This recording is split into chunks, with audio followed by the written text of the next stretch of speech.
a estar con ustedes en una tarde. Me dijo, vamos a estar organizando un evento muy importante en materia familiar y vamos a tener destacadas y extraordinarias expositoras y expositores.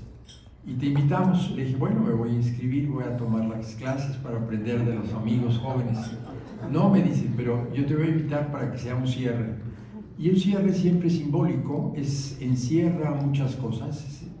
Uno se recuerda siempre lo primero y lo último normalmente de todos los incidentes y de todos los asuntos, cómo inician los litigios y cómo terminan. Cuando terminan, si terminan bien, pues los recordamos con más gusto.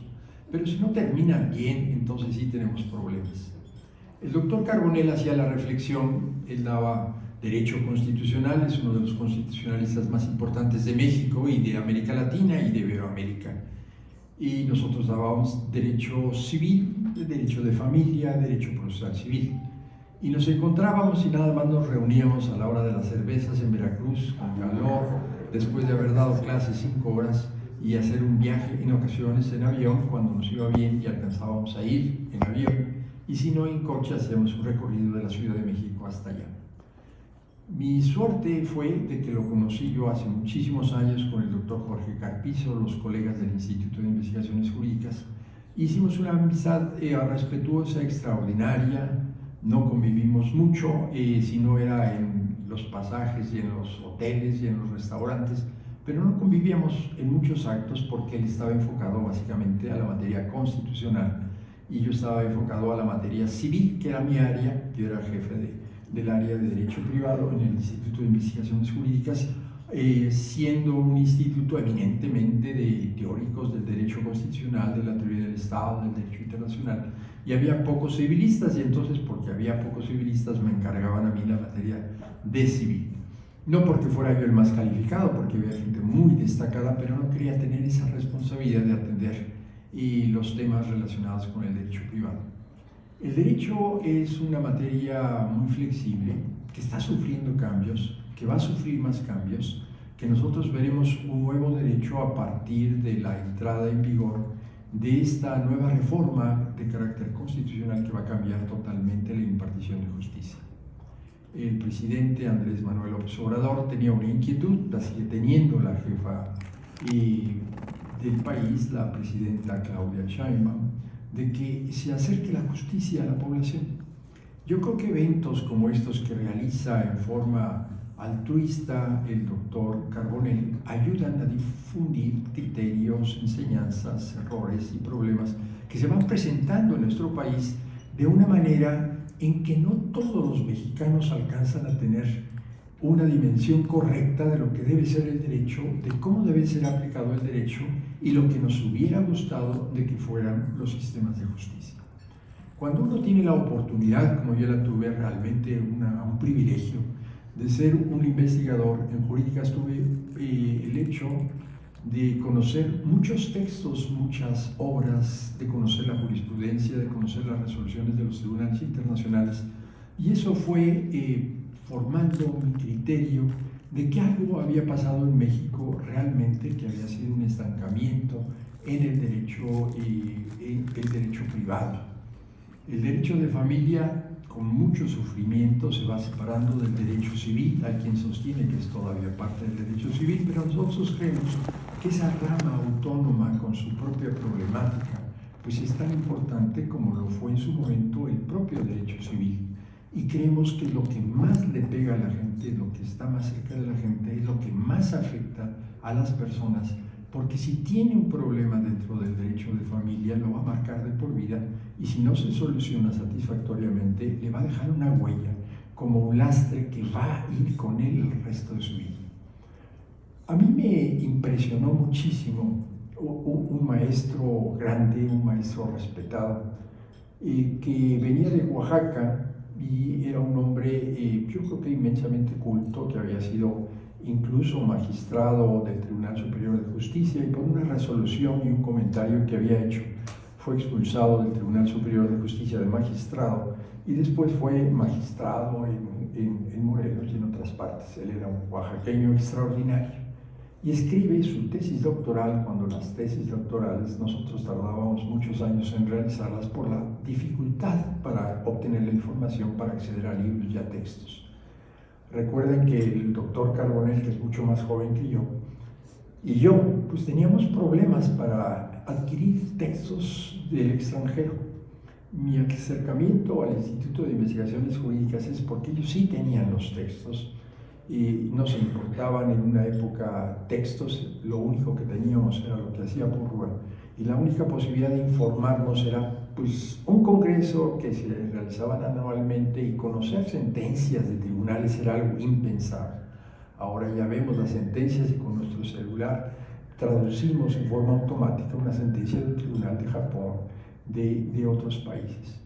Y este maestro Ortiz Urquide, de apellido Raúl Ortiz Urquide, me impresionó mucho porque en una discusión, y el hombre ya de 70 años, ya muy cercano a la muerte porque muere bastante joven, yo tengo más de 75 años, yo todos los consideraba joven ya a los 70, él me dijo: mi tesis doctoral la estuve pensando más de 50 años de mi vida, desde que nací casi me di cuenta. Y el tema de su tesis era el matrimonio por comportamiento. ¿Qué había pasado en su familia? Un hombre de Oaxaca, una provincia, ubíquense en el siglo en el que estamos, hace 80 años, 100 años, pues las gentes tenían la costumbre del matrimonio por comportamiento. El comportamiento era de que una familia se ponía de acuerdo con otra familia y decían: mira, ya está tu hija en edad de merecer y ya está tu hijo en edad de tener buenas compañías, y aquí está mi hija y aquí está mi hijo y creemos que deben de casarse. Perfecto, que venga por ella a las 12 de la noche, dejamos abierta la puerta, se la va a robar, se la va a llevar y después la va a presentar en esta forma. Las gentes no tenían una cultura, y menos en la época en que la revolución estaba prendiendo en todo el país, tenían esa cultura capaz de poder entender de que habían formado un matrimonio esas dos personas, y nuestras leyes importadas de Europa no establecían la posibilidad del concubinato como una forma de formar una familia, de crear obligaciones dentro de esa relación de las personas. Entonces, esa plática, que pues para mí, un ciudadano de la Ciudad de México, con padres que se habían casado por las dos leyes, la ley civil y la ley religiosa, pues me parecía muy extraño que él se quejara de que sus padres no estaban casados. No estaban casados después de haberse soportado 50 o más años, de haber tenido una docena de hijos, de haberse ayudado, de haberse peleado, de haberse amado, de haberse contemplado mutuamente, haber emprendido una vida juntos. Pues para el derecho no eran esposos. Entonces, él hace su tesis y no ve nada nuevo, sino ve el hecho de que esas costumbres, esos usos indígenas, pues eran generadores de derecho. Pero la élite de nuestro país, que había redactado los diferentes códigos desde la época de Porfirio Díaz, después en la época del maestro Emilio Portes Gil, el Código Civil, que había permeado en toda la República, no alcanzaba a comprender de que en el concubinato podían generarse derechos y obligaciones para las partes, y ya no digamos en el caso de derechos y obligaciones para los hijos. No era raro en nuestro país, por lo menos en la década de los 70s y 80s, en que una persona que se había casado con una persona y de repente se encontrara con que había una familia atrás que se había formado cuando el señor tenía esa doble vida o simplemente había cambiado de lugar de residencia. ¿Qué tenemos nosotros? Pues una gran evolución. Lo señalaba muy bien el maestro Carbonell. A nosotros nos tocó impulsar algo que fue muy criticado por mi familia. Yo tengo familiares que están en Roma, que son madres superiores de una orden religiosa en Roma, y entonces me hablaban y me reclamaban, me mandaban llamar y decir que habían prendido veladoras para que mi entendimiento se librara. Y entonces nosotros vimos que un problema real, un problema problema muy frecuente en los casos de las familias mexicanas estaba vinculado a la parte de la disolución del vínculo matrimonial. De cerca nos tocó ver muchos divorcios en donde la mujer le decía, pues sigue con esa mala mujer que te quiere mucho por tu dinero, pero que no te voy a dar el divorcio. O el señor decía, pues vete con tu mejor amigo y ya no estoy yo joven, pero no me voy a firmar el papel. Y se formaban nuevas familias con nuevas costumbres y con nuevos usos. Pensemos en el servicio exterior mexicano, en donde antes no había esos espléndidos sueldos para los embajadores, ni había esa comunicación y esa capacidad de comunicación, pues quien viajaba solo, hombre o mujer, y era el embajador, pues normalmente encontraba en el personal de la embajada, de la Cancillería, donde estuviera trabajando alguna compañía, y después lo normal que sucede en estas relaciones de invierno, piensen en los filios de Noruega o de Suecia, pues hay hijos después de por medio y se quedan por allá y allá quedan. Entonces venían a México y se encontraban a la mujer que había seguido cuidando a los hijos que estaban acá, y de repente se enfrentaba a un problema de cómo demostrar que los que había habido en el camino o había habido en el exterior o que había habido acobijados por ese frío gélido del Polo Norte, pues eran hijos de ese señor.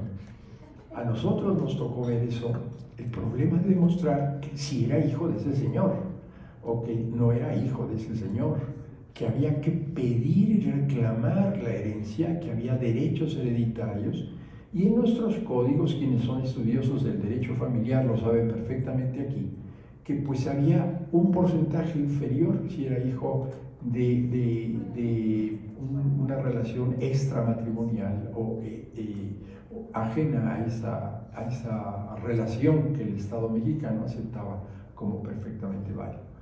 Cuando el general Calles recibe la buena noticia de que su hija se quiere casar con una persona muy distinguida, y le dice al general Calles, a la hora de pedir la mano de su hija, le dice que solamente se va a casar por la iglesia, que no se va a casar por la iglesia, que se va a casar solamente por lo civil, porque estaban las leyes correspondientes desde la época de Juárez.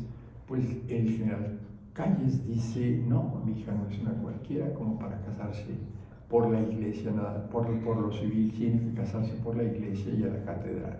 Entonces veíamos esa doble moral, esa situación que nos genera muchas dificultades.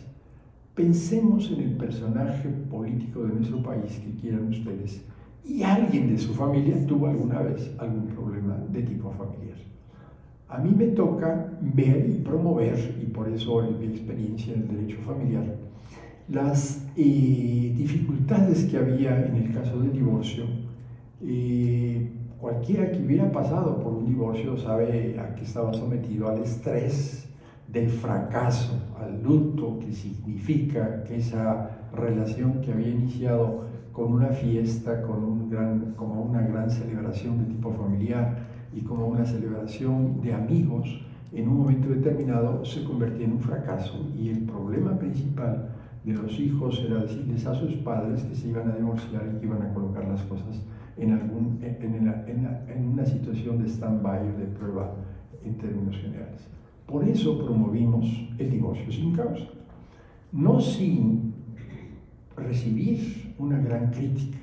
¿Y qué fue lo que nos condujo a ese divorcio sin causa? Pues la lectura del repudio musulmán, del repudio hebreo, en donde el hombre le dice a la mujer: ¿sabes qué? Hay una más joven que tú, así es que vete con tus papás, ya me divorcio de ti, ya puedes hacer lo que quieras con tus hijos, no me interesan, pero ya te dejo.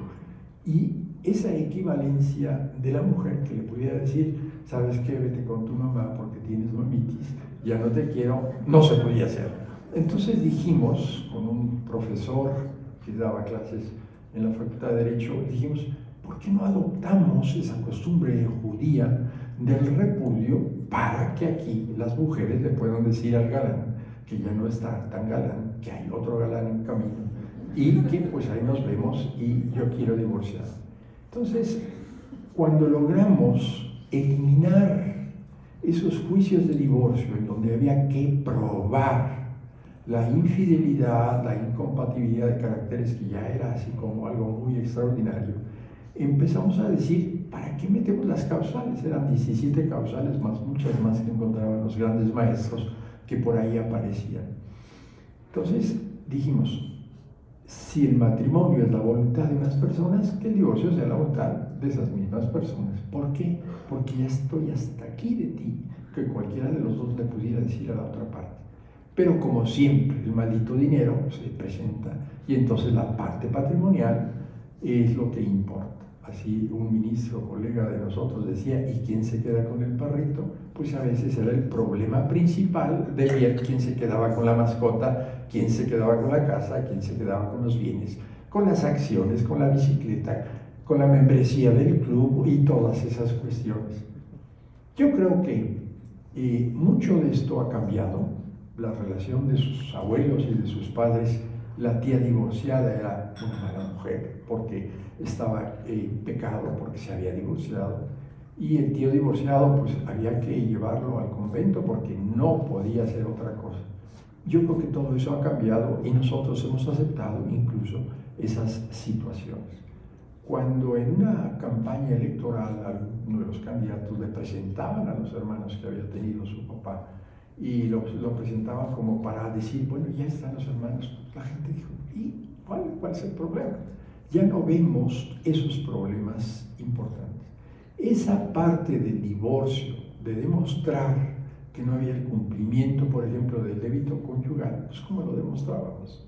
¿Quién podía firmar, certificar a tal hora entraste o a tal horas y a tal hora terminaste tal o cual relación, que ya no me quiere? ¿Cómo demostramos en una relación de tipo familiar que ya no hay ese afecto ni ese complemento para apoyar a la otra parte? Es un problema de prueba, es un problema de matrimonios y es un problema de cualquier relación. ¿Cuántas veces nosotros no hemos pensado en modificar nuestra situación, pero por estar encadenados por una relación se nos hacía mucho más difícil? Dijimos, pues ya nada de causales, mejor las quitamos todas y dejamos que el divorcio sea incausal. Y se nos presentaron muchos problemas y compusimos o tratamos de componer la legislación y se contagió el resto de la República porque dijimos, bueno, esos juicios de matrimonio que duran 15 años porque el abogado lo mantiene, porque de ahí está viviendo, y entonces en términos generales dijimos, suprimamos todas esas cosas. ¿Y qué es lo que pasaba también? Que había machotes que utilizaban los abogados, esos formularios que eran maravillosos para los pasantes, para hacer demandas, para hacer contestaciones de demandas, para hacer apelaciones y todo eso. Y nosotros decíamos, bueno, tenemos que cambiar la cultura, tenemos que cambiar la enseñanza y todo eso. A mí me tocó estudiar cuando no había juzgados familiares. Ya una gran revolución se hizo cuando había 4 juzgados familiares para toda la Ciudad de México. Las salas familiares veían los asuntos familiares y fueron creciendo. Primero había una, después 2, después 3 y nos quedamos creo que en 4 o 5. En términos generales, el 80% de los problemas que surgen en materia de derecho privado provienen de problemas familiares. ¿Qué teníamos nosotros en el caso del Tribunal Superior de Justicia? Que lo que decía la señora no concordaba con lo que decía el señor, o lo que decía el señor no concordaba con lo que decía la señora. Entonces creamos un área de apoyo psicológico para que psicólogos que debíamos de tener en cada juzgado hubiera en todos los juzgados para poder atender los asuntos, para ver quién es el que está admitiendo. O sea, nadie en su sano juicio, llegando después de un viaje de 2 horas para llegar a su juzgado, se sienta frente a una parte y está llorando la señora, que pues ya nos rompe el corazón. Pero bueno, hay unas actoras, hay unas actrices, hay unos actores y hay unas gentes muy extrañas que son capaces de convencernos de cualquier cosa. Muchas cosas y nosotros las vivimos.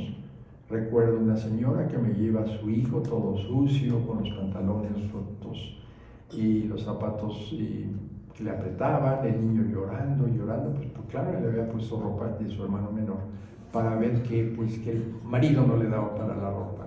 En términos generales, la parte teatral de los asuntos familiares es una cosa de la vida diaria. Pero no por ello vamos a dejar de tomarla en serio.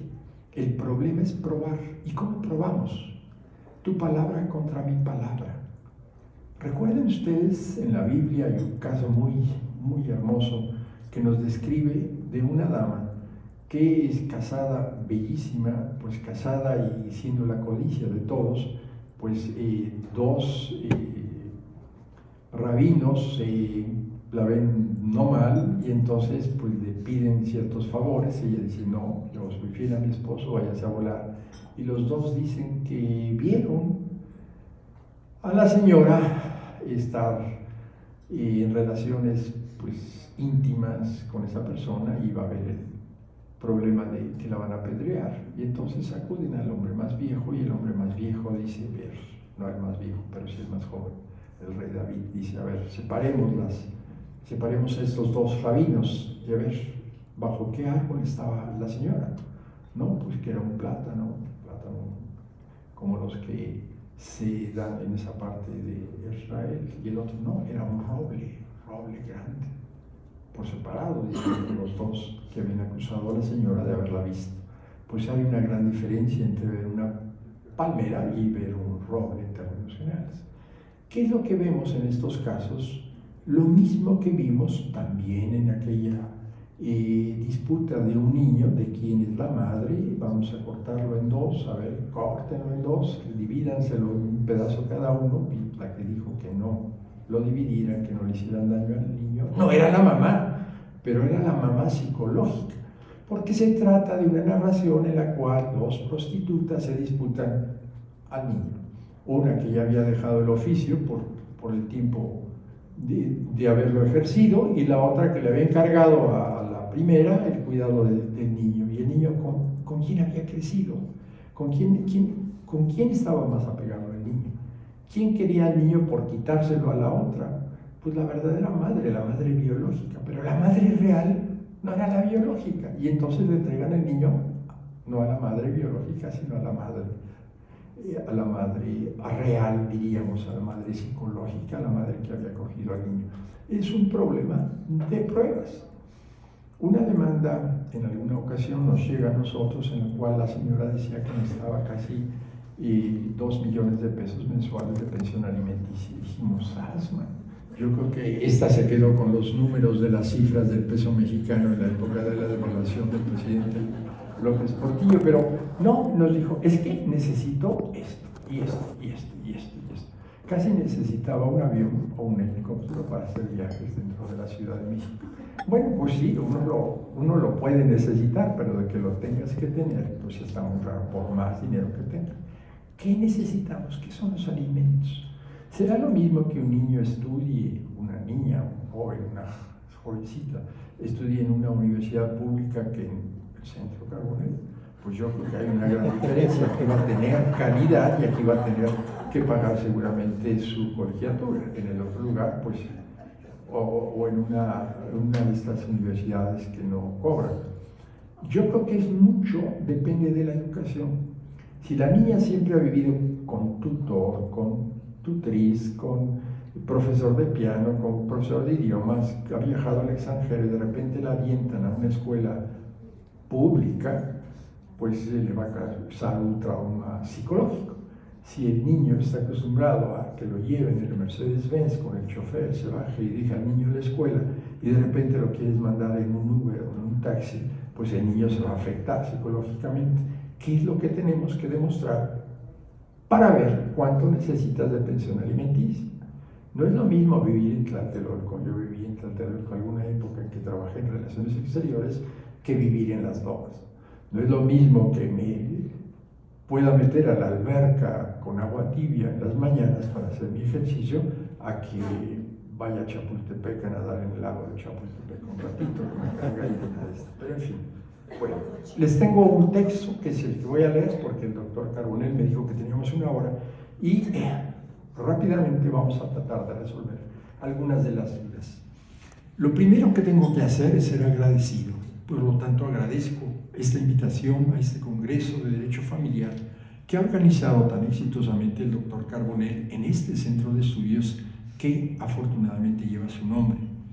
Mi gratitud y reconocimiento y felicitaciones a las personas que coordinaron este evento, a nuestros amigos, los participantes y desde luego a las y los ponentes que me antecedieron. El derecho de familia ha experimentado una profundísima transformación en los últimos años. Ello se debe también a los cambios sociales, a los cambios tecnológicos, pero sobre todo a los cambios culturales a los que hoy en día se enfrenta la sociedad. La concepción y estructura de la familia atiende a criterios sociales, a criterios dinámicos, a criterios que nos cambian la vida dependiendo de la situación en la que nosotros nos encontramos. Hay factores como la integración de las mujeres al ámbito laboral, que se hizo referencia en la conferencia anterior, el reconocimiento de personas entre parejas del mismo sexo, el incremento de técnicas de reproducción asistida, el auge de la composición de familias a través de instituciones como la adopción o la posesión de estado de hijo.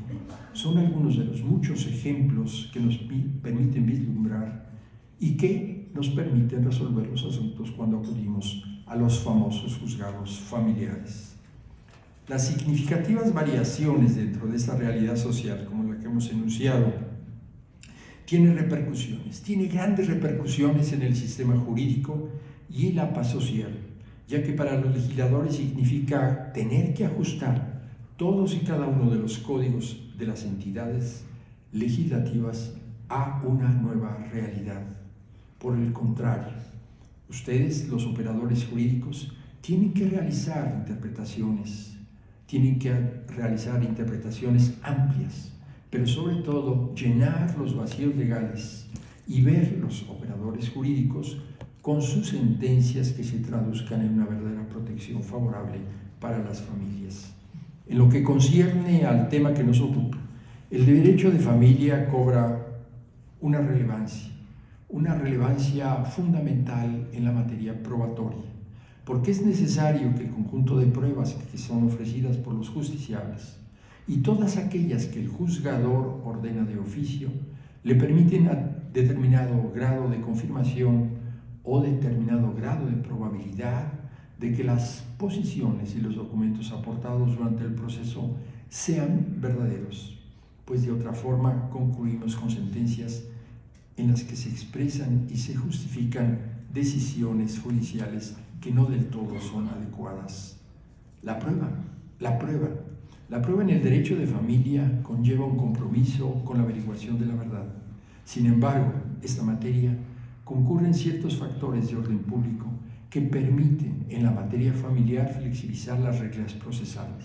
Y algunos de los ejemplos que se visualizan en esta excepción es la fijación del monto de la pensión alimenticia, de su duración en su vertiente asistencial, pero también en su vertiente resarcitoria. Otra cosa también que tenemos que tener en cuenta es el acreditamiento del abandono de la fijación de las medidas cautelares a causa de la existencia de conductas de violencia familiar, de violencia psicológica, de violencia económica, dentro de lo que consideramos es el nuevo núcleo familiar.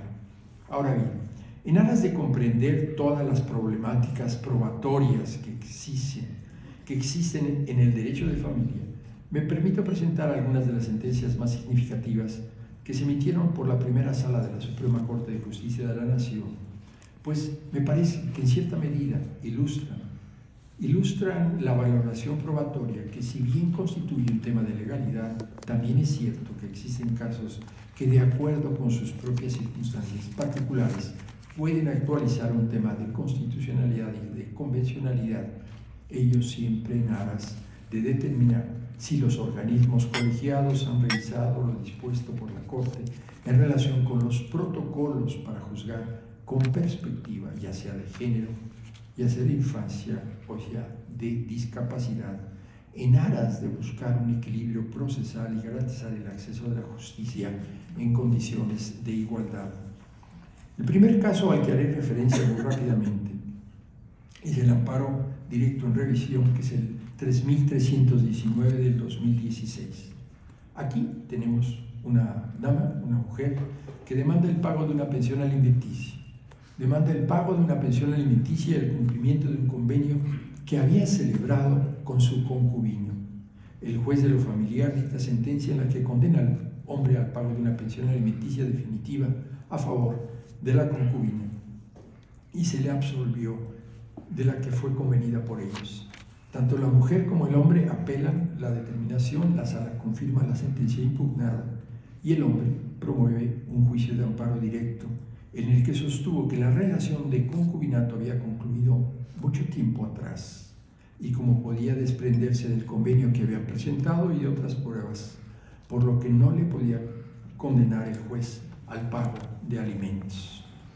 El tribunal colegiado nega el amparo y dice: no se acredita que el concubinato hubiera terminado, pues no hay una declaración judicial de terminación de concubinato.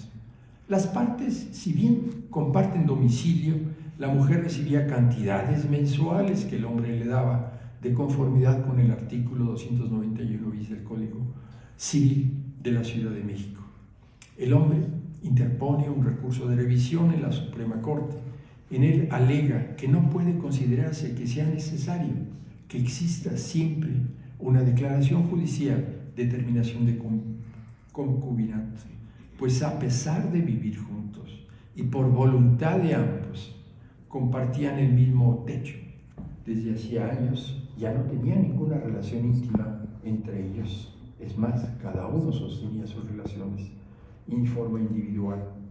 Señaló que la interpretación del citado artículo había vulnerado sus derechos humanos al libre desarrollo de la personalidad. Ubíquense en el aire, en el espacio, en dos personas que son concubinos, comparten un departamento, lo arman, lo viven, tienen llave, cada quien entra y cada quien tiene su habitación y entran y salen juntos o salen y entran juntos como quieran. ¿Qué tenemos ahí? ¿Hay o no hay concubinato? El compartir el espacio nos da la presunción de que sí lo hay. La primera sala conoció del asunto y revocó la sentencia recurrida para efectos de que se dictara una nueva sentencia que considerara que para tener por concluido el concubinato no es un requisito necesario la existencia de una declaratoria judicial, pues al analizar un test de proporcionalidad determinó que la medida no es proporcional, y dice la sala, puesto que al establecer como condición necesaria que para poder tener por terminado el concubinato la existencia de una declaración judicial se restringe de manera exclusiva y excesiva el derecho humano al libre desarrollo de la personalidad. Aquí tienen que volver a analizar las pruebas. ¿Y cómo probamos si hay o no hay un concubinato? ¿Cómo probamos si comparten la misma regadera, comparten el mismo baño, comparten la misma lavadora, comparten la misma mesa, comparten el mismo techo? ¿Qué es lo que necesitamos para pensar que hay un concubinato?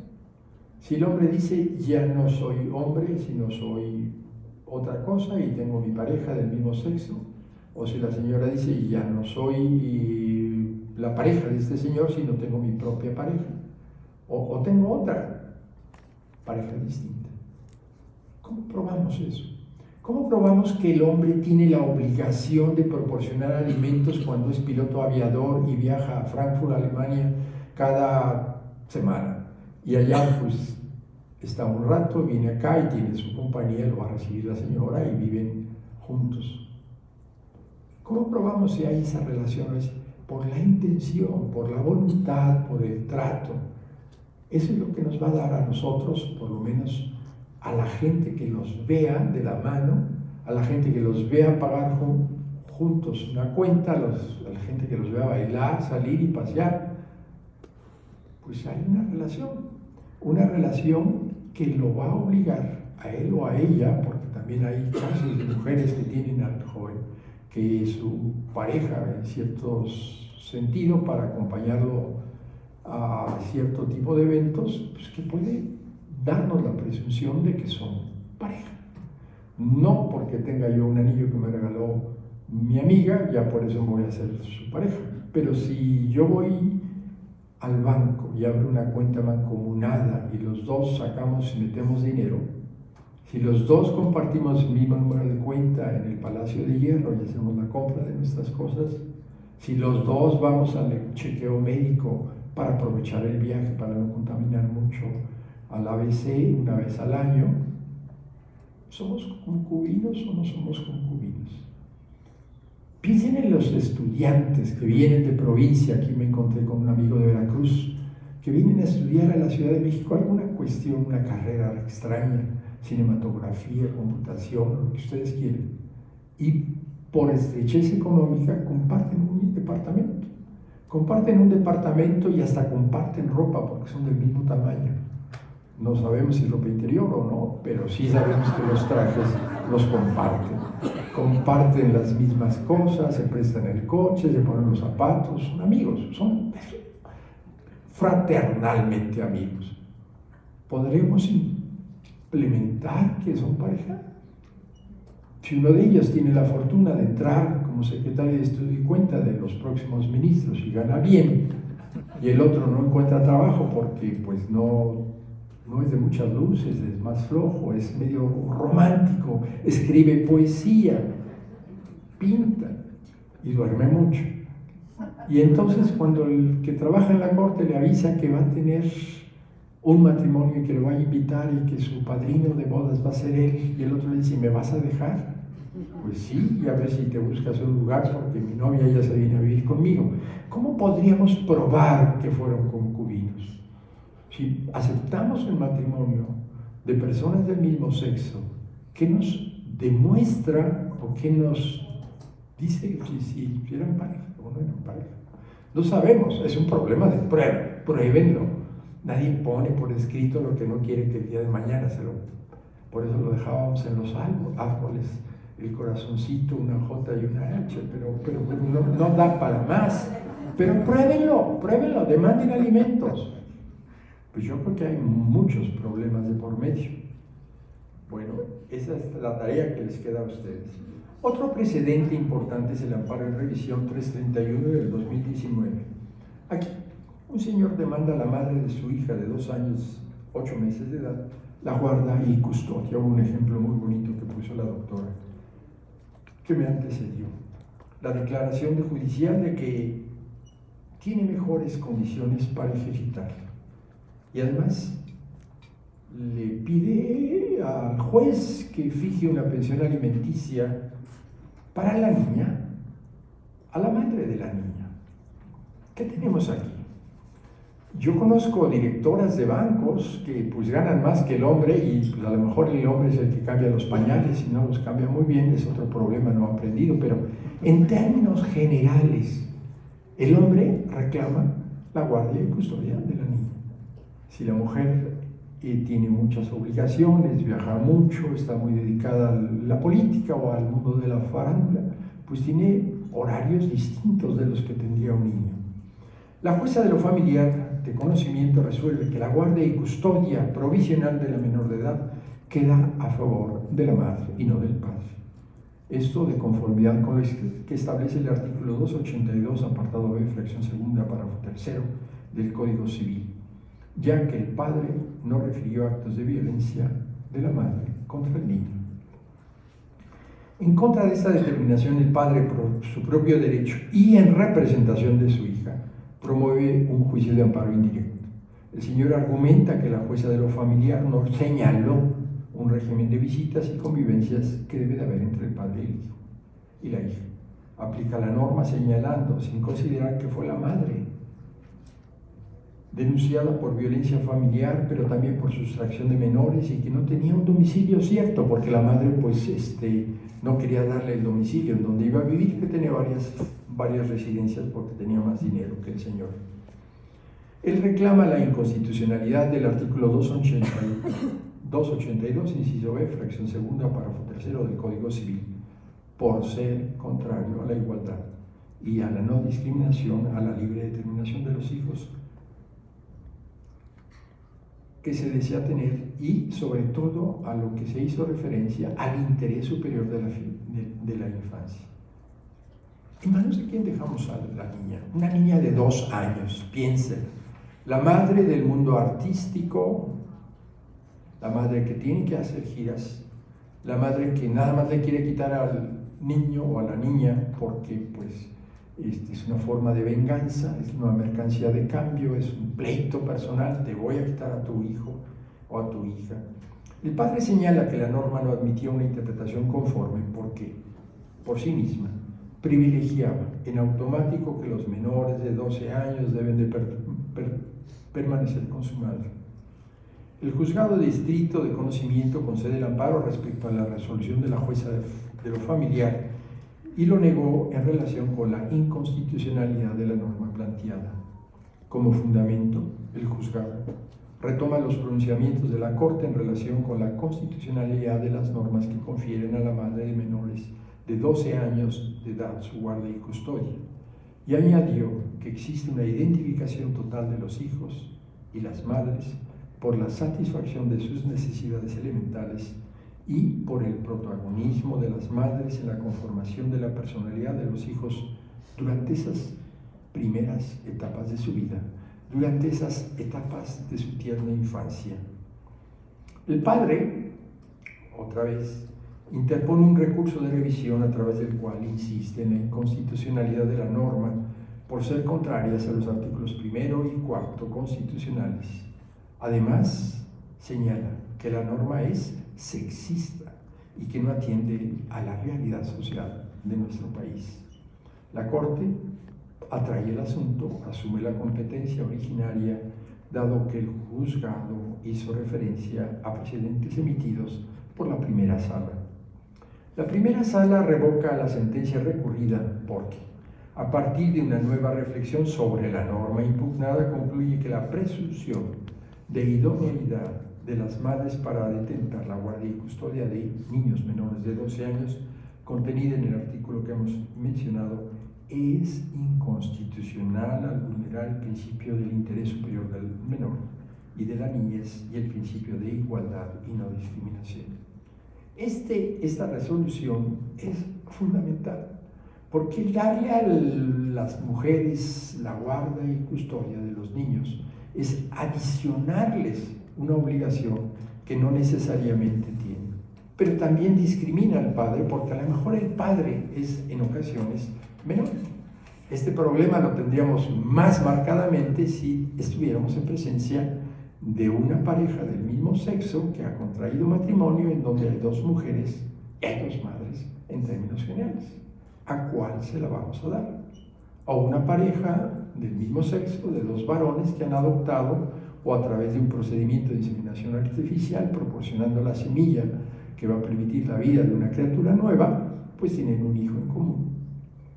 Lo anterior dijo la Corte porque al someter a la norma bajo un análisis de escrutinio estricto, la medida no es idónea para satisfacer el interés superior de la niñez porque impide que la persona que juzga cumpla con su obligación de evaluar las circunstancias concretas del caso específico, ya sea por las características y posibilidades de los progenitores y la relación que hay entre ellos.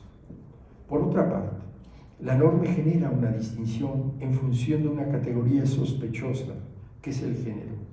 Ignora la pluralidad de la realidad social y reafirma esos estereotipos de género tradicionales y profundiza la doble carga de responsabilidad que ello genera, fundándose en el binomio mujer-madre. ¿Cómo resuelven un problema? ¿En manos de quién está un niño mejor? La madre que regaña al niño, que tiene que aguantarlo, que lo baña, que lo mete, que le da de comer, que lo acuesta, que no lo deja ver la televisión. O el padre fiesta que llega y le dice, vente, mijito, no vayas a clase mañana. Qué flojera, ¿no? Mejor nos quedamos aquí, no te llevo a la escuela. No hagas la tarea, yo te la hago al rato. O come todo lo que quieras. Para eso tenemos la alacena llena. ¿Con quién va a estar mejor el niño? ¿Con la madre o con el padre? Con la madre que, además de aguantar al marido, tiene que aguantar a los hijos y a la suegra. ¿Con quién va a estar mejor el niño? No sabemos, cada caso va a ser individual. Hay temporadas de una persona que está mejor porque está desempleado, tiene más tiempo para el niño. pero será lo mejor para ese niño ver al padre desempleado que está quejándose de que el país no le da lo que merece, de que la mamá, mientras él está cuidándolo, está seguramente engañándolo con alguien. Es impresionante. Cuando vemos matrimonios de personas de dos nacionalidades o dos conformaciones políticas, los hijos cuando empiezan a crecer tienen reacciones muy distintas. Recuerdo un caso que me impresionó. Un funcionario público de esos que huyen al término de un sexenio para que no los metan a la cárcel, va y se establece en España. En España decide aprender idiomas. Y en la escuela en donde entra se encuentra con una alemana que es soltera, guapa, pero además pues quiere divertirse con él. Él tiene dinero, puede llevarla a pasear, tiene coche, tiene chofer. No cualquiera en España tiene un Mercedes-Benz desde la puerta de la casa, viven en una buena zona residencial y deciden vivir juntos. Vienen a México, la madre dedicada, alemana, cuadrada, exigente, y al hijo lo traía por la calle de la amargura. Lo inscribe en el colegio alemán, y la madre le habla en alemán, el padre pues no aprendió nunca alemán y le habla siempre en español. ¿Con quién creen ustedes que está más contento el niño si el papá tiene yate en Acapulco, tiene avión particular y siempre está en el club de golf o en el gimnasio? Y la madre que trabaja para una empresa alemana, que tiene un horario rígido, que no le deja comer papas sabritas y esas cosas, comida chatarra, que lo obliga, que lo disciplina, que lo obliga a bañarse. Cuando el niño empieza a crecer, ¿con quién creen ustedes que el niño va a querer estar? Con el papá que le firma justificantes de que está enfermo, que está feliz, corriendo. Pero pues con los ojos cerrados va a estar más contento el niño. Si el juez le pregunta al niño con quién quieres quedarte, ¿con quién le va a decir? ¿Con tu mamá que viaja en Metrobús o viaja en el metro de la Ciudad de México, o con tu papá que tiene chofer y coche? ¿Con quién debemos dejar al niño? Pues ahí se los dejo de tarea, ya ustedes como jueces tendrían que resolverlo. Cada caso es particular, cada caso es distinto, cada caso lo tenemos que analizar. La conversación de los adultos con los menores, el derecho de los padres a convivir al niño. Si en 4 años no ha visto un niño de 3 años a su papá, cuando tiene 7 años no lo ha visto 4 años, ¿quién es ese señor? El señor que le han pintado como un malo, como el que lo golpeaba desde antes de nacer, como el que le gritaba, como el que no les da de comer. Si la madre le dice al niño o a los niños, ustedes tienen que ir en camión porque su papá nos quitó el coche. Su papá nos quitó el coche para dárselo a la otra. Pues empiezan los niños a decir, oye papá, ¿por qué nos quitaste el coche? O nos vamos a tener que cambiar y ahora vamos a vivir en el centro de la ciudad. No en un palacio, pero sí en un lugar adecuado para los generales. Yo creo que el niño, pues, ¿con quién estoy mejor? ¿Con quién me va a ir mejor? ¿Con quién me va a dar más? Dígale a un niño, y se los digo con todo respeto, a un niño, a una niña de 10, 12 años, que la van a quitar del ambiente en el que está, con sus compañeros de escuela, con sus amigos, con sus novios, novias, etc., que la van a meter a una escuela pública, que va a tener que tener uniforme, pero además vespertina. No, pues el niño se infarta. Es que me van a asaltar, me van a robar. No me imagino. O nos vamos a Oaxaca, le dice el papá. Bueno, perfecto, hace mucho calor. Pero vas a vivir con tu abuelita.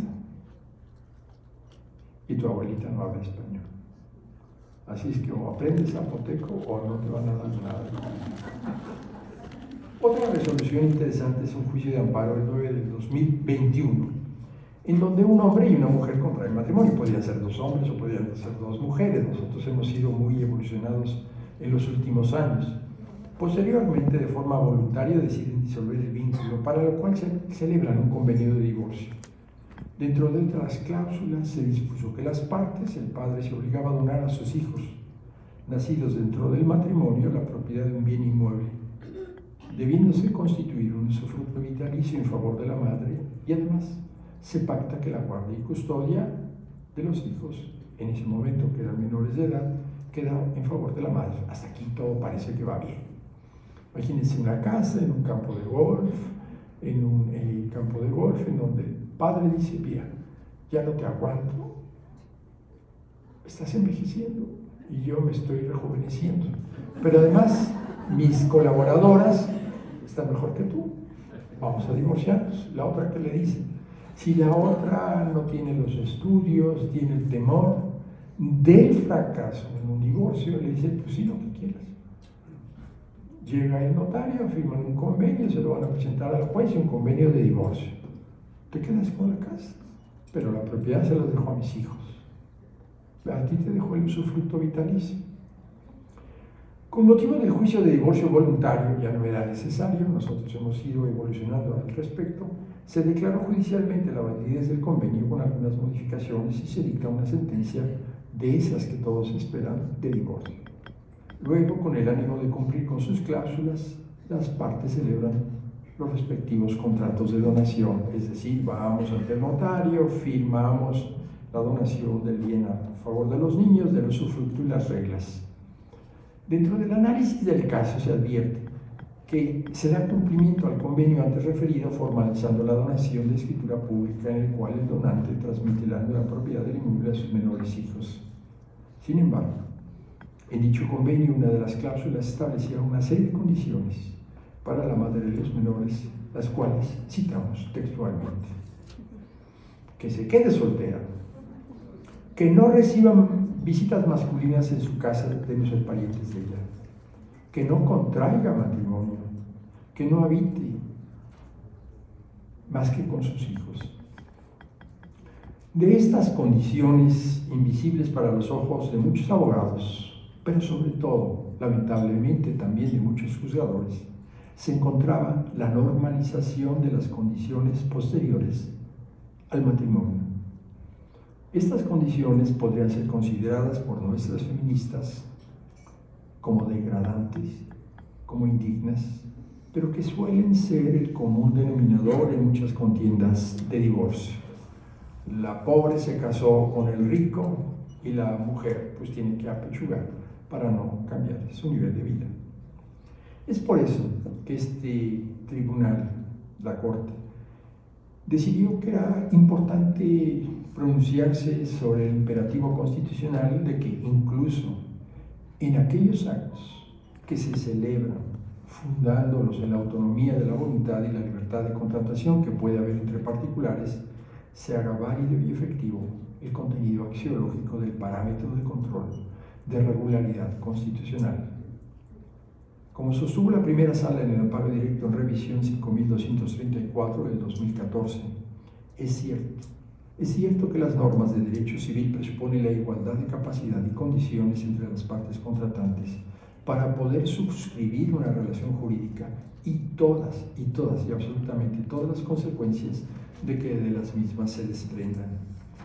Sin embargo, estamos en el ámbito familiar, en aquellos ámbitos en los cuales se asume la existencia de asimetrías de poder o la vulnerabilidad de ciertos sujetos que se constituyen ámbitos jurídicos diferenciados en los cuales el principio de autonomía de la voluntad tiene una menor resistencia frente a una injerencia externa. Por tal motivo, se apuntó que es inválido que los particulares, mediante la celebración de un contrato o un convenio, estipulen o acuerden sobre restricciones o una inhibición absoluta del ejercicio de un derecho humano, y con mayor razón aún en aquellos casos en los que sea prácticamente imposible advertir la existencia de una causa que pudiera válida y razonablemente justificarse. En el caso concreto, con motivo de la constitución del usufructo, se advirtió que se pactaron una serie de condiciones resolutorias, vinculatorias para la parte quejosa, cuya estipulación no se justificaba en términos del marco constitucional y convencional vigentes, y ellas contenidas en una cláusula de un convenio de divorcio. Ello, sobre pretexto del ejercicio de la autonomía de la voluntad, se vulneró en su perjuicio el derecho fundamental al libre desarrollo de la personalidad, a la intimidad, a la libre autodeterminación y en su derecho a ejercer una vida libre de violencia y además se le colocó en una evidente condición de desventaja en relación con la otra parte contratante, es decir, con el tercero interesado. Tanto para la celebración del convenio de divorcio como la declaración judicial de su validez, no había lugar a soslayar u obviar que la parte quejosa en su condición de mujer merece un régimen de protección específico para poder ejercer plenamente sus derechos, en particular su intimidad y libre autodeterminación y el libre desarrollo de la personalidad. Por lo anterior, la autoridad responsable se encontraba particularmente obligada a resolver su causa con perspectiva de género, aunado a su obligación constitucional de velar por la promoción y respeto y garantía de los derechos humanos, aún dentro del plano horizontal, así como interpretar el ordenamiento de conformidad con la Constitución y en ampliación del principio pro persona. Así, con el ánimo de impartir justicia con base en una perspectiva de género, se precisó si, con motivo de la celebración del convenio de divorcio, existía algún ejercicio de poder que por cuestiones de género se traducía en un equilibrio o en un desequilibrio entre las partes del mismo, buscándose una solución justa e igualitaria de acuerdo con el contexto de desigualdad que había por la condición de género. Se llegó a la determinación de que las condiciones resolutorias se habían pactado a propósito de extinguir o de exigir la extinción del derecho de usufructo con motivo de un convenio de divorcio y del contrato de donación, habían colocado a la quejosa en una posición de desventaja, pero en realidad a una situación de subordinación en relación con la otra parte contratante, es decir, el tercero interesado. Con la estipulación de esa condición resolutoria se hacía latente una distinción entre la parte quejosa y su ex consorte en función de las normas sociales y culturales sobre las que cada uno de los sexos debía o no debía de hacer y de lo que socialmente se esperaba de ella como mujer y de él como hombre, haciendo latente un régimen de opresión en perjuicio de la quejosa que surge como un verdadero resultado de seguir costumbres, de seguir hábitos, de seguir normas sociales y normas culturales y morales que no son cuestionadas por ser estructurales y que afectan sus derechos, como lo era su decisión de poderse relacionar con una persona del sexo masculino. En el caso se señala en la resolución que con motivo de la celebración del convenio de divorcio, el tercero interesado ejerció su poder como hombre, valiéndose de capacidad estructural de otorgar o negar un bien, del estatus o valor a la parte quejosa, esperando que esta última cumpliera con una serie de normas y órdenes, las condiciones resolutorias sobre el derecho de usufructo constituido sobre el bien disputado, cuya formulación solamente beneficiaban a él y que estaban encausadas para perpetuar una posición de dominio y de control sobre la mujer. Aquí se consideró que las referidas condiciones resolutorias del usufructo limitaba el derecho a realizar cualquier actividad para su desarrollo individual que pudiera ser relacionarse con una persona de sexo masculino, y nosotros decidimos que no. Es muy interesante este asunto porque en una zona de la República se considera normal que la que se divorcia le pueda exigir, que el que se divorcia le puede exigir a la otra parte que no se case. Te quedas a cuidar a mis hijos y no hay problema. Nosotros concedimos el amparo a la quejosa para el efecto de que las condiciones resolutorias establecidas en la cláusula del convenio de divorcio fueran declaradas nulas y se declaró la invalidez para efectos de que la autoridad responsable inaplicara esas cláusulas porque eran inconstitucionales y sobre todo eran inconvencionales. Hay muchos otros precedentes, voy a referirme muy rápidamente a uno de ellos, es el amparo directo en revisión 724 del 2021, del cual en los hechos la parte actora demandó en su nombre y en representación de sus dos hijos menores de edad, entre otras prestaciones, la responsabilidad civil derivada de un daño moral ocasionado por la violencia económica y patrimonial, pero sobre todo psicológica, en el ámbito familiar. El juez natural concede la indemnización por daño moral a los 3 actores, declarando inoficiosa la compraventa celebrada por los demandados. Sin embargo, la sala responsable revoca dicha resolución y determina improcedente la acción por no haberse probado el daño moral. ¿Cómo probamos un daño moral? Si se casan ustedes creyendo que van a ser felices y no son felices, ¿qué esperan? Si se casan ustedes con una persona pero no conocen a la suegra, siempre los pinto como malas, o al suegro, o tienen que cargar con los cuñados, ¿qué desprestigio les puede ocasionar? Yo creo que cuando se casó García Luna, pues estaba muy bien, pero después pues ya la mujer dice, no, nos divorciamos y ya no hay problema.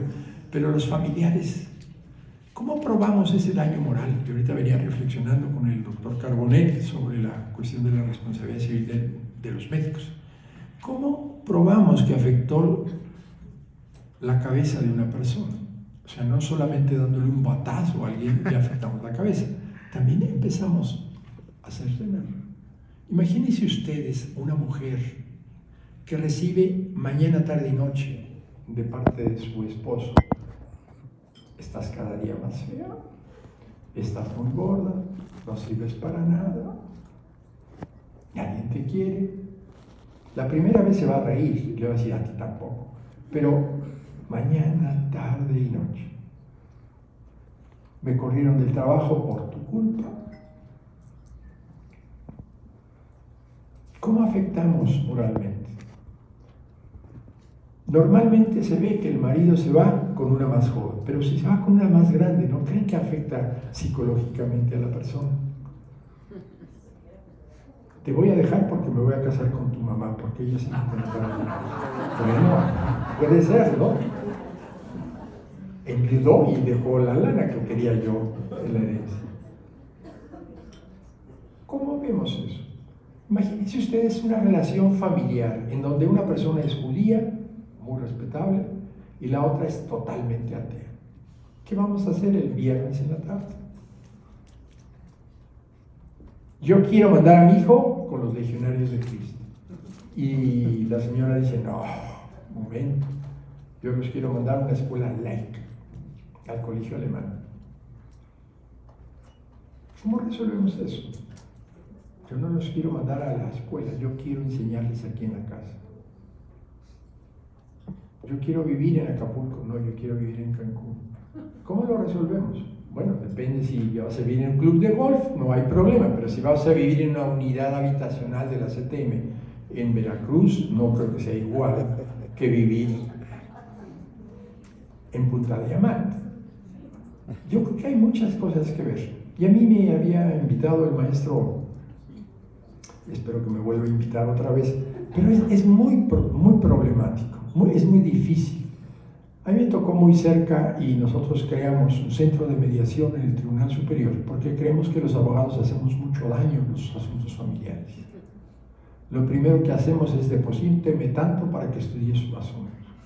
Después de pedir un adelanto, podríamos un anticipo, vemos cómo está la posición patrimonial, solemos decirle, el caso lo tenemos ganado.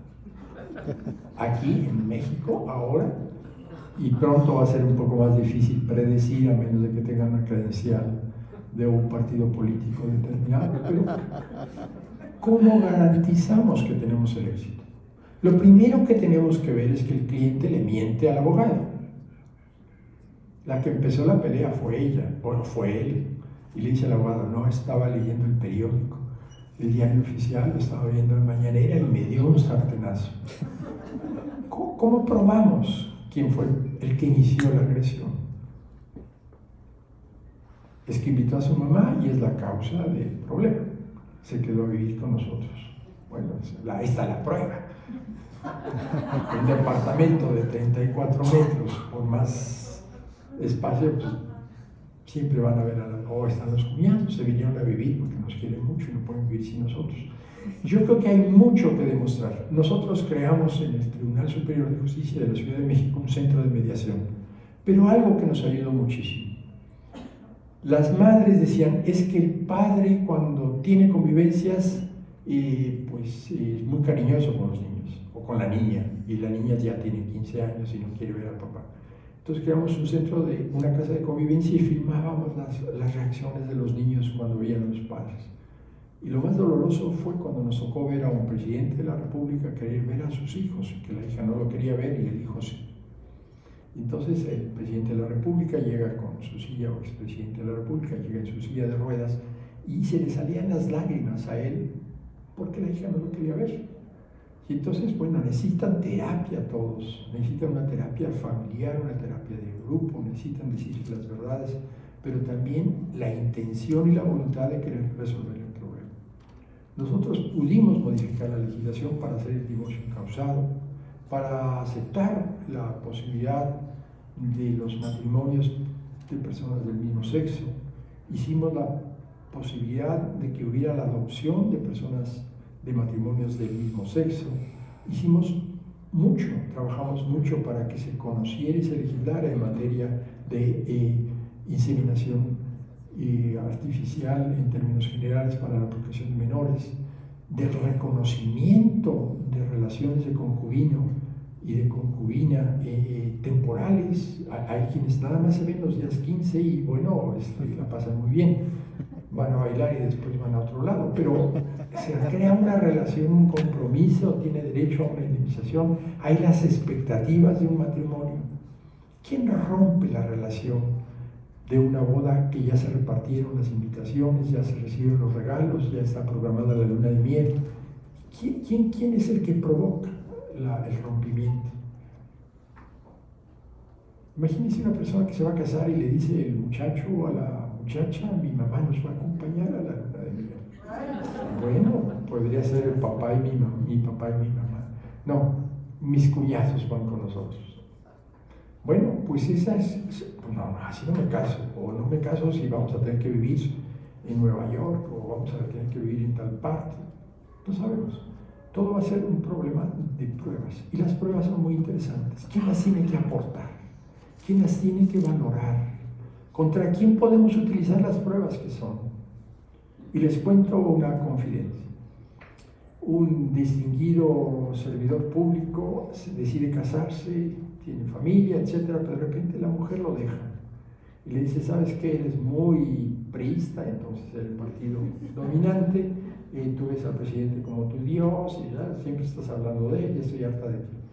Y él se mete a una de esas páginas de internet que es match.com, está todo en el expediente, y entonces pues viene una muchacha muy guapa de Tijuana y lo conoce a él, tiene una visita, la señora llega con su mamá, la señorita llega con su mamá, y bueno, tienen el señor con una obsesión de tener relaciones no de pareja, sino en grupo, o sea, el poliamor estaba presente, filma a la señora con relaciones, pero la señora también lo filma a él en relaciones íntimas.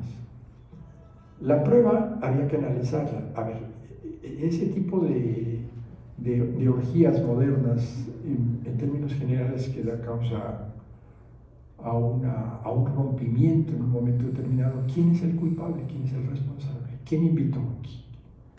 Y después se investiga y bueno, pues era una cosa que habían consentido los dos, pero hay un niño de por medio.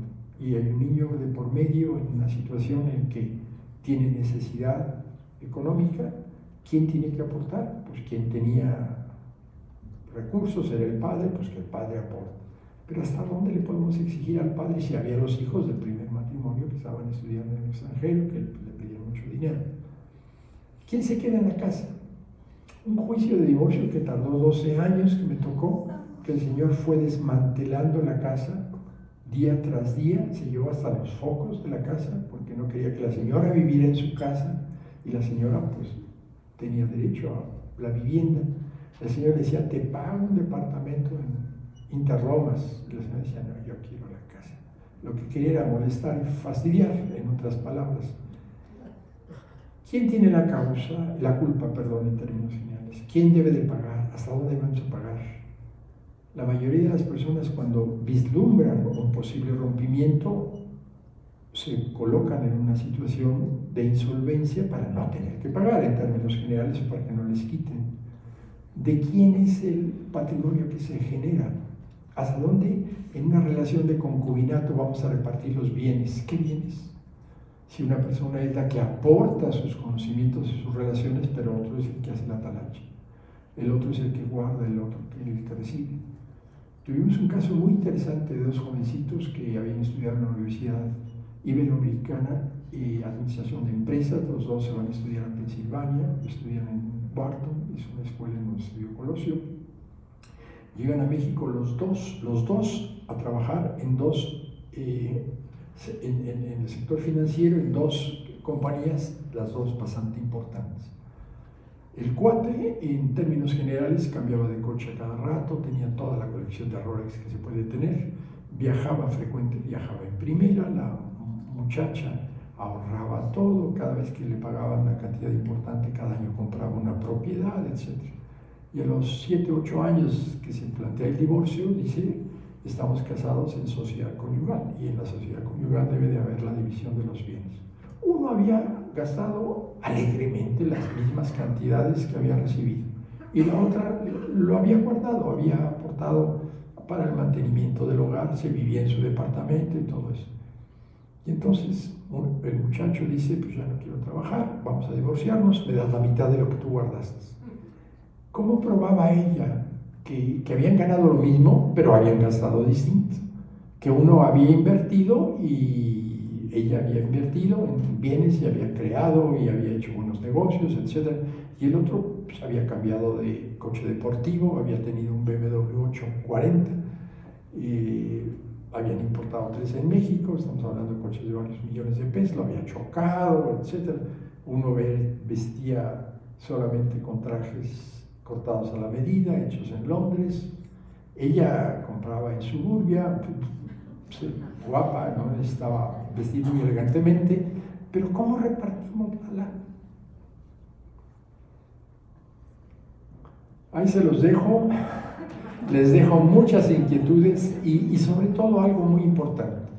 El maestro Carbonell siempre nos da un mensaje de que debemos actualizarnos, debemos de estudiar, debemos de analizar y no debemos de creerles a las partes. No debemos de creerles a la primera parte que nos expone el asunto, sino hasta que escuchemos a la otra parte. Y todos tenemos la tendencia a guardarnos, a reservarnos la información y no damos la información completa, que no nos permiten resolver los asuntos. Yo he visto, y es algo que siempre veo, a los hombres llorar, y son buenos actores, y la quiero, pero pues me quiere dejar, y mi mejor amigo se la lleva porque vive mejor, y yo quiero quedarme con los niños cuando lo que menos quieren es los niños, y nos quieren a los niños para que les den más. Yo creo que hay muchas cosas para probar. Ahora que vemos muchas relaciones y de los jóvenes que viajan al extranjero, que forman parejas con personas con culturas distintas, se presentan muchos problemas de educación, de formación, de hábitos alimentarios. Uno es vegetariano y el otro es carnívoro. ¿Cómo resolvemos este problema? Es que no pueden freír carne en mi sartén porque yo soy vegetariana, soy vegana al 100%, hasta el vino tiene que ser vegano.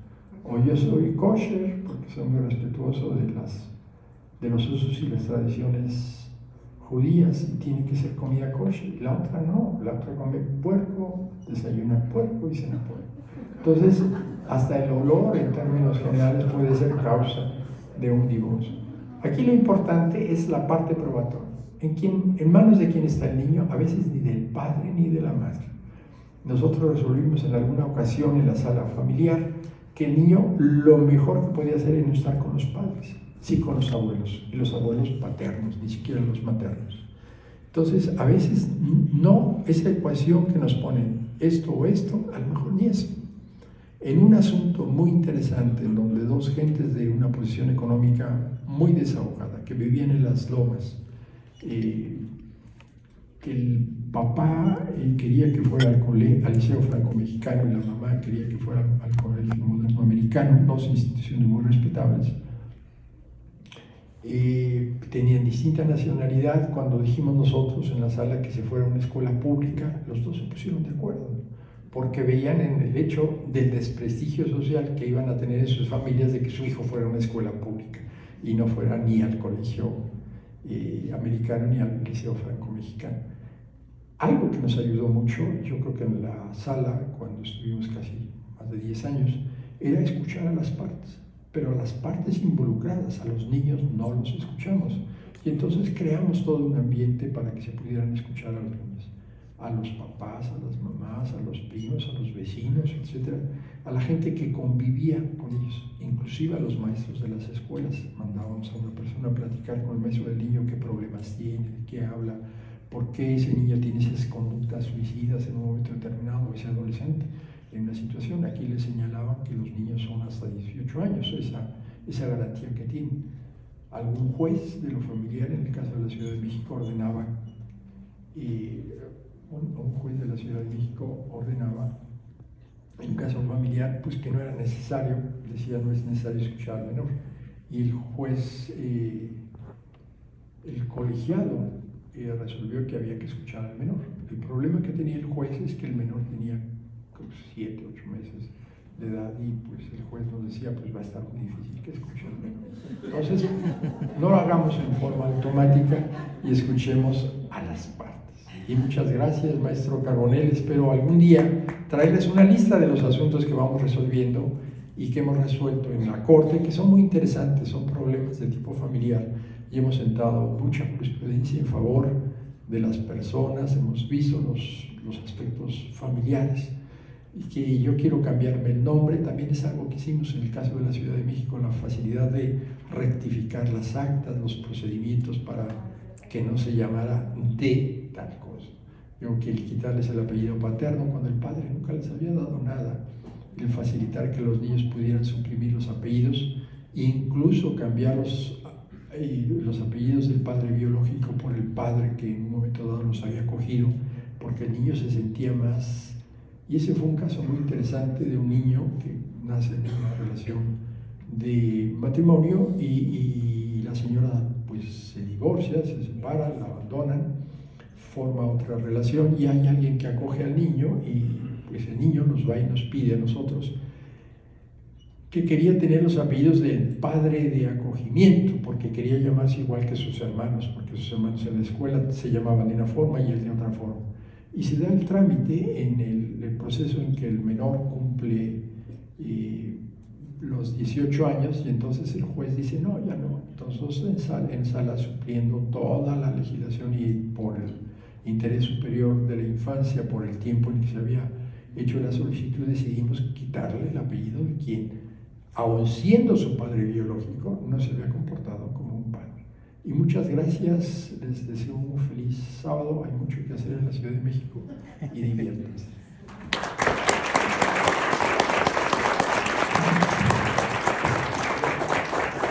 Muchas gracias, señor ministro. Creo que podemos sacar varias conclusiones. La primera es que obviamente el señor ministro nos acaba de plantear una casuística de temas, de enfoques, de por supuesto, conflictos en el orden familiar y humano que responden a la propia casuística que la vida misma tiene. ¿Qué quiere decir con esto? ¿Por qué es tan complejo el derecho de familia? Porque la vida en familia es igualmente compleja. Eso, por supuesto, en primer lugar. Rescato también de esta brillantísima conferencia que acabamos de escuchar del señor ministro el tema de la prueba. Y yo creo, y él puso un ejemplo, fíjense,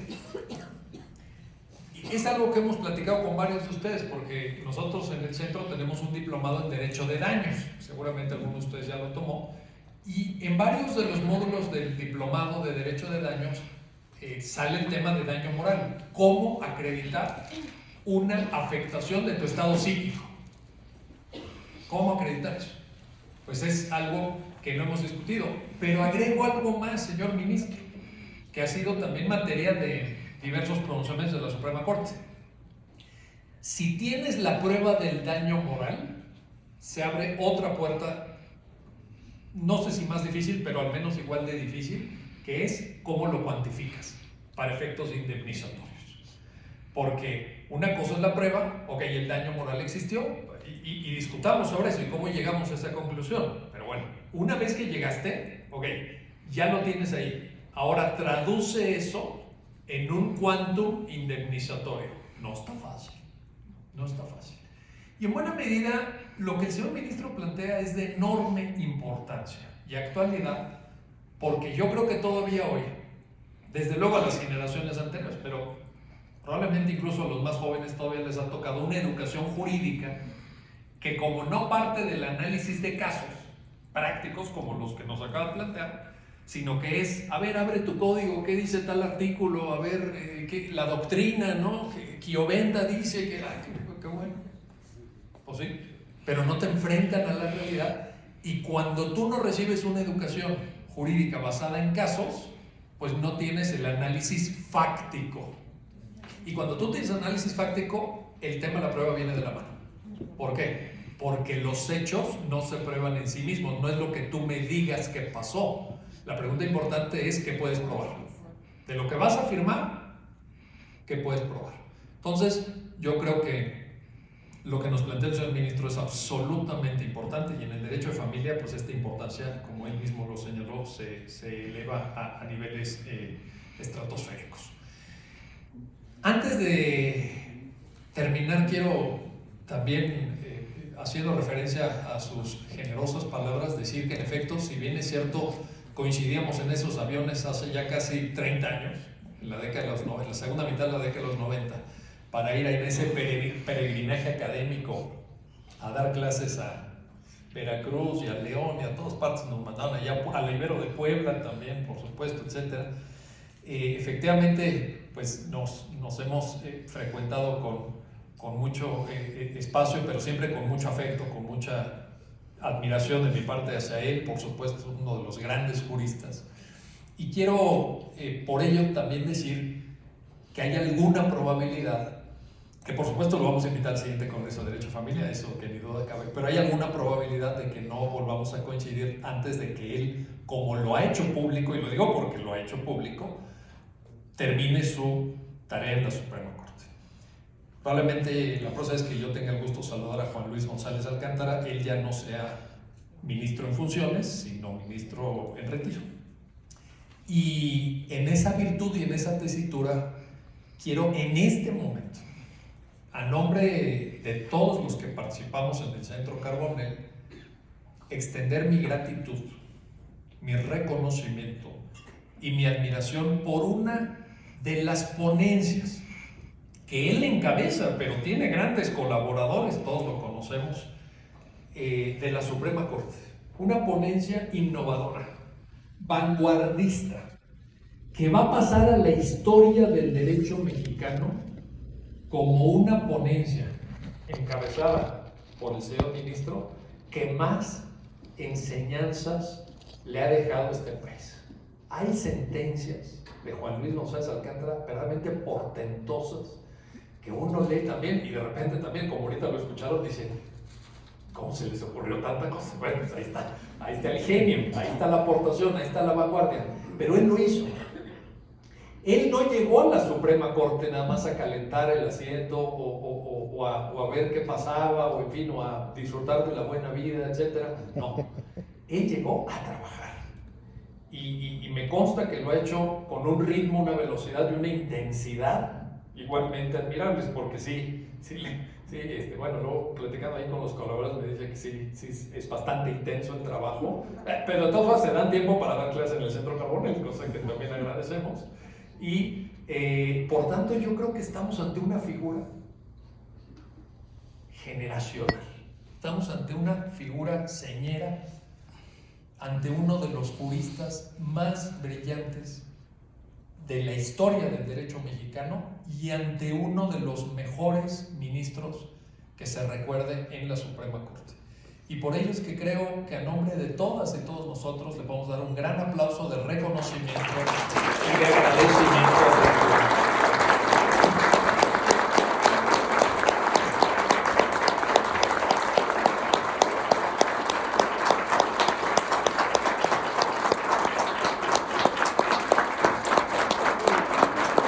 muchas gracias, les deseo mucho éxito y ojalá que tenga la oportunidad que me invite el doctor, sea o no sea ministro, yo soy más académico y desde luego el privilegio de poder disfrutar un tiempo de reflexionar, eso es lo importante. Y estamos a sus órdenes, y no aquí, en el caso de la Suprema Corte estaremos aquí en el Centro Carbonell periódicamente y amenazamos con ver algunos temas de interés. Creo que hay mucho que aprender y a mí me hubiera gustado más esta sesión más dinámica en que ustedes hubieran podido plantear las preguntas y nosotros la respuesta. Entonces, esa segunda parte, que será compromiso del doctor Carbonell, la haremos, y que es un seminario un poquito distinto, porque cada uno de ustedes puede venir con un tema a plantear y tratar de encontrar con algún grupo de abogados una solución aquí entre nosotros.